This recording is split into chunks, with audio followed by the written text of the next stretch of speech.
All right, well, here I am back again at NRB doing another interview. This is Kingdom Over Coffee and Britt Mooney, and we are here with JT Jester. And so, JT, why don't you just introduce yourself a little bit to everybody? Awesome. Well, thank you, first off, Britt, for having me here. So excited to be here at NRB. Awesome time.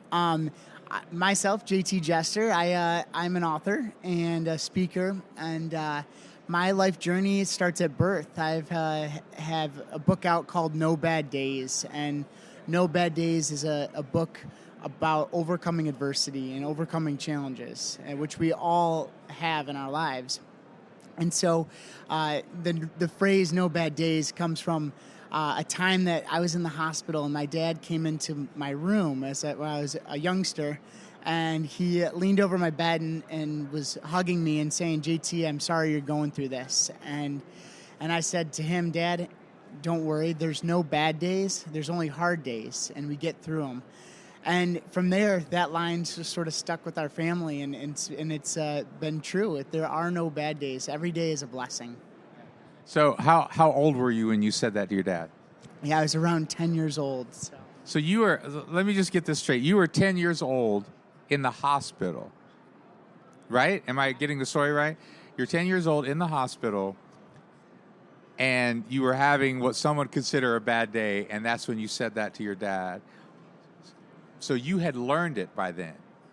It's like, I don't know that adults have learned that. So I just want to stop and take a moment to just appreciate that wisdom. How did you learn that truth? How did you at 10 years old come to that conclusion?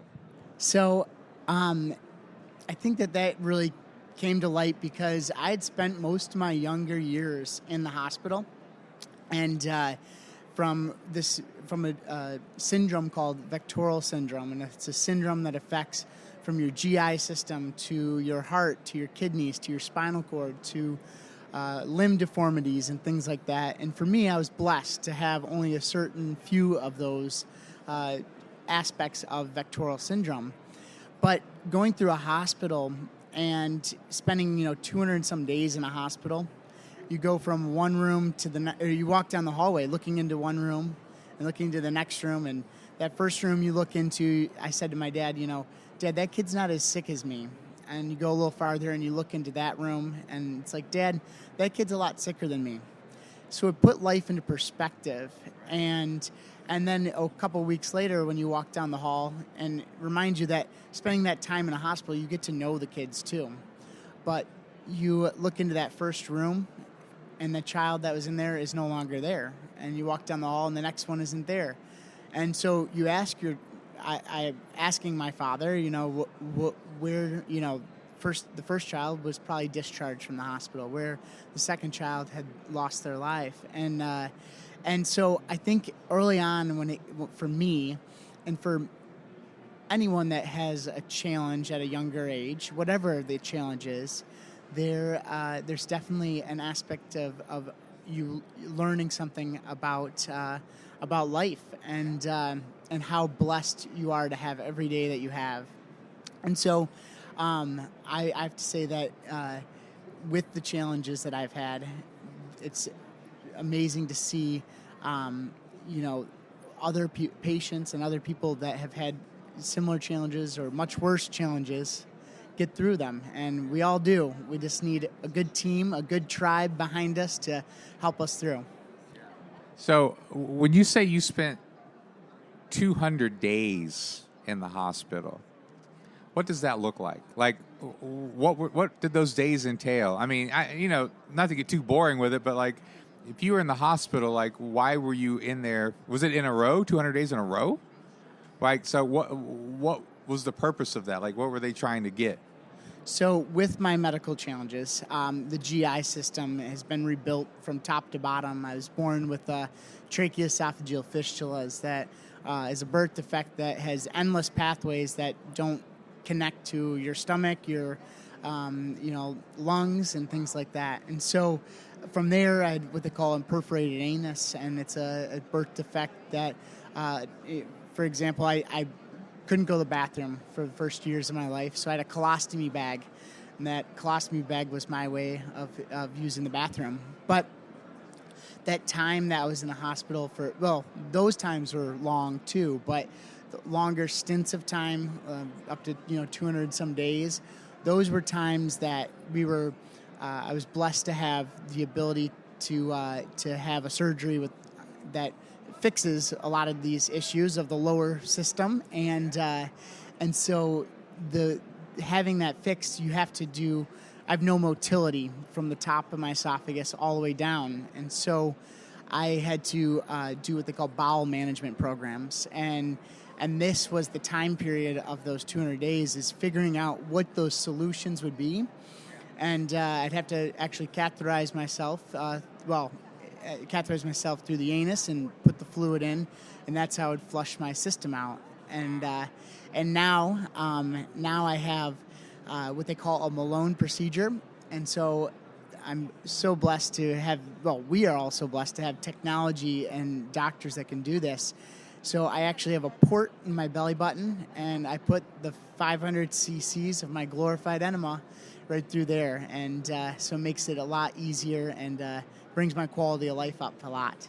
Yeah. So this is something that you are still somewhat dealing with. It's not like those surgeries and procedures. I'm not going to say fixed it, but fixed everything. But you're still dealing. You still have to deal with a lot of this stuff. So how old are you now? So I'm 26 years old, and like you said, this is an ongoing thing. And for me, a doctor once said this to us. He said, a patient born with a handicap, it's not a handicap, but a patient or a child who gets in a car accident or ends up developing some other sickness, that becomes a handicap. So for me, I don't know anything different. It's how I've lived my life, and I'll have to do what they call bowel management every day of my life for the rest of my life. But it's an amazing system now that works great. Yep. So you have these, what other people would consider challenges. I mean, I don't know if you do, because like you said, you've lived with it. It's somewhat normal to you, but you also do a lot of things you said outside. So you are outside a lot. So this is something that you probably have to pause and take care of, right, at times. So what would that look like when you go? I don't know if you climb Mount Kilimanjaro. What did you say? Like some of these outdoor activities that you do, how did you get into that? So I have found that the outdoors has been my escape to going out and enjoying life and forgetting about the challenges and the education challenges, the medical. And it's my time to connect with God. And for me, I've always been a goal setter. And so coming out of college, I had a great friend of mine, basically a second father to me, but he has taught me so much about the outdoors and given me the passion of enjoying the outdoors. And so he said, JT, what is something that you want to do when you graduate college? And I said, I'd love to climb Mount Kilimanjaro. And so we had to figure out how we'd do it. And our best way of approaching it was to climb Kilimanjaro and do it within 4 days. So we'd have to bring, we'd summit on the fourth day, so we'd have to bring 3 days of supplies with us for my treatment. And so we put together an amazing team that it's just unbelievable to see the team that we had, how excited they were and how motivated they were to make me and the rest of my guys, successful. And so it was very cool. Well, that's an amazing lesson, I think, because, here we are talking about overcoming these challenges. And so what I'm hearing, correct me if I'm wrong, but what I'm hearing is that you didn't climb Mount Kilimanjaro alone. This wasn't something you struck out on your own to do. Like, even with as much as you can do on your own, you needed a team to help you, right? Am I right? And so I find that amazing because I think a takeaway for people is I don't think any of us can handle our life's challenges alone, right? I mean, I don't think any of us were meant to handle the challenges of life the hard days, to use your term, alone. Like, we were meant to have a community and a team of people, and so it may not be your challenge that people have to deal with, but I think that's a great lesson. Like, what are some other ways that faith has been a part of this journey? Like, was it even as a kid? Like, how has faith been a part of your journey? So faith has been, a part of my life, for a long, long time, and my family's too. But I have to say that my faith journey through the medical stuff was always there, obviously, and strong. But there's one specific moment in my life that changed my life, and that was, not to get too much into the book, but I talk a lot about find your tribe. And finding your tribe is finding your friends, your family, and people to support you, God. And so I have one friend, very special guy, a friend of mine, that we would go to a camp called Spring Hill Camp in Michigan. And this camp is a Christian camp. And every night they'd have a bonfire. And the bonfire was a time for us to sing and be together and worship the Lord. And but then at the end of sort of every week that you would go throughout the years that I went, they would always say, if you guys want to stick around the bonfire and talk a little bit more about your faith and connecting with God and committing your life to Christ, please do. And so I remember specifically myself and my one friend, sticking around there, and I guess I bring in the friend aspect of it just because finding your tribe, he was there for me during this time too, but also the counselors were there, and they, were there to help support us and to make us, better our life in Christ. And so I was blessed to have that moment in my life, and I actually have a journal entry from that trip. Now, remember, I'm dyslexic, so it's pretty cool because it's all spelt wrong, but it talks about how I committed my life to Christ that night. That's so great. So how did you write a book being dyslexic? I always joke, I'm the dyslexic kid that wrote a book, but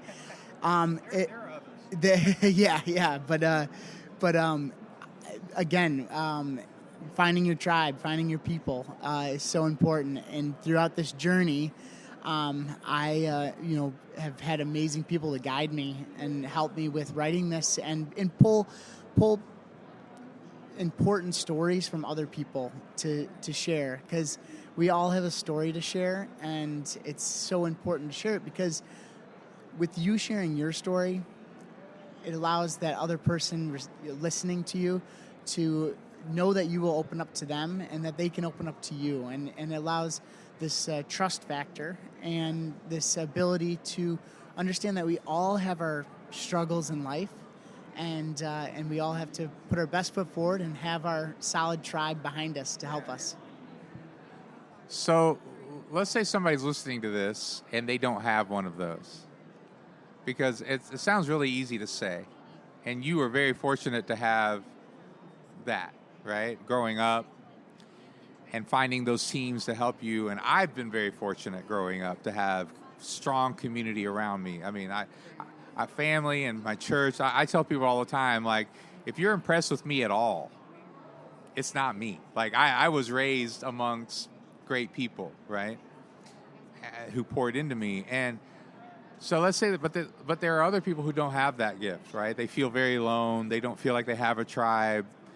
They get picked on at school or whatever it is, right? I mean, like, so what would be a great first step to finding that tribe, to like reaching out somehow and exploring that? Yeah. So in my life, like I said, I committed my life to Christ, and he's number one in my tribe. And so in life, that's so important that you can be able to connect with your beliefs and your love and passion for Jesus Christ. And so he's number one and foremost. But, like you said earlier, you have a tribe with your church and you have a tribe with your family, and not everyone has that. But finding a tribe with the church, finding a tribe with a Young Life or other organizations at a younger level. Those were some ways that I found my tribe in my younger years, and to this day, I still participate with a lot of those programs to continue to build my tribe, because it's something that you can continuously do and learn. Excellent. So, what are some of the things that you're hoping to kind of help, kind of encourage people to do? Right? Because, like we keep saying, everyone has hard days. Everyone has bad times. Like, what are some of those things that, as you're writing the book, like, what did you have in mind for people, like, what that you really wanted to get across to them? Not just your story, but for them to sort of take away. Yeah. So there's quite a few takeaways within the book. Number one, first and foremost, is find your tribe and share and tell your. Actually, number one is share your story and how we all have a story to share, and find your tribe. Being able to find that is so important. And some of the other takeaways in the book have to deal with, other things that we deal with on a day-to-day basis, which is one of them is take off your mask. And this I think has a great meaning behind it, because we open up to people and share what's going on in your life, and then with that, you can continue to grow. And yeah. So just, real quickly, my sister has a daughter who was born a few years ago, and she's has special needs. And it was one of those situations where at the time it was a very difficult time, right? Because baby's born healthy, you start to see the delays, all that sort of stuff. And they were so fortunate that they found a lot of help early on. And part of that was a doctor that said, she needs to be my niece needs to be in therapies, 10 therapy sessions a week, because it's a kind of a brain thing. It's like your brain's not fully developed until a certain age. Like, she needs to get as much therapy in as she can before her brain fully develops, right, to help her later in life. And I remember saying, at one point, I said, no one is ever she's gonna feel like she can do anything. My niece, even though she has special needs and people would say she's behind in some ways, I said, but her thinking is going to be, if I just work hard enough at it, I can do anything, right? I mean, have you noticed that with you? Because we talked about that change of perspective that it's like some people don't have, but I think going through some of those hard times over and over again, per the name of the book, right? I have a great perspective story of life, and it's in the first chapter of the book, and it talks about a mom who is planning this trip, and it's a letter that my parents were given, and they were given it within the first couple weeks of my birth, and this letter reads, "A trip to Holland," and this trip to Holland, this lady is preparing to go on this extravagant trip, but it's not to Holland, it's to Paris. And she gets on the plane, she's got her maps all figured out, she's got her clothes, she's got her restaurants, and everything is in a great direction, and so excited about this. She gets up in the air and she lands, and the flight attendant gets on and says, "Welcome to Holland." She gets off the plane and she's flustered and she's, nervous and saying, "Well, what do I do now?" And looking around and saying, "Okay, I got to find new maps. I got to find new clothes. I got to find new things to do here." Well, she gets home from that trip. And when she gets home from that trip, she tells people of what her trip was about. And they're like, "Oh, Paris was amazing, unbelievable. You didn't get to go there." But the moral of the story is that this lady had a son that was born with Down syndrome. And he was this trip to Holland. He was the fact that, we're not always sure what the hand we're going to get dealt, but finding the joy and the love and the passion that she had in that trip to Holland was so special, and her time there was so special, and she learned that she had to embrace every minute of it because it was so special. And she had the naysayers in her life that told her, you know what, your child's not going to make it to this level in life, or this and this. She didn't believe any of it, and she put her best foot forward, and so did he. And it's unbelievable to see the things that he has done. She happens to be a Sesame Street writer, and she has had him participate in acting for that. And she has a tremendous story, and as well as her son. Yeah, I love that. I'm not just my sister, but I think a lot of people are connected with people with special needs. I mean, I think we're more aware of it than we used to be, right? And I think it's good. Our culture isn't quite as prone to hiding it like they used to be. But I know people in ministries to people with special needs, and I love those stories of they didn't accept the limits. Like, you can do a lot more than you think you can, and I think that's true about all of us. I think it's such a gift to have. I can do more than with God and my tribe and all of that you're talking about. Knowing my story, I can do way more than I thought I could. So, as we're kind of closing down here, why don't you tell people the name of the book is No Bad Days, and where can they find the book, and where can they find out more about you? Yeah. So No Bad Days, you can find it at jtjester.com. All of our social media, or all of my social media handles, are JT Jester Speaks on Instagram and anywhere else you can find me. And my YouTube channel is also JT Jester Speaks, where I have a podcast and share people's stories like yourself and how they have made it through life. So, yeah, JT Jester Speaks is the best way to find me. Nice. And so the name of the podcast is JT Speaks, JT Jester Speaks. That's okay. Awesome. Well, dude, this has been awesome, and I really appreciate you sharing your story. I totally agree that stories are foundational. God is telling a story, and so our stories are foundational to all that we are about. So if you would just kind of pray for everybody, as we kind of close, just to pray that people would be encouraged, that they would see that maybe the things they thought were limits aren't really limits, if they have the right tribe and if they have the right faith. All right? All right. Let's say a little prayer here. So, dear Heavenly Father, thank you for this time that we got to spend to share how you have impacted us in our lives. And thank you for Britt here and for him sharing your word and sharing the stories of so many people. Dear Heavenly Father, just help us to continue to share our story, and your story, and to spread your word. And just thank you for all the blessings that you have given us, and for the time that you have given us here to work together. So, dear Heavenly Father, we'd love to say amen and thank you for everything. Amen. Thanks a lot, bro.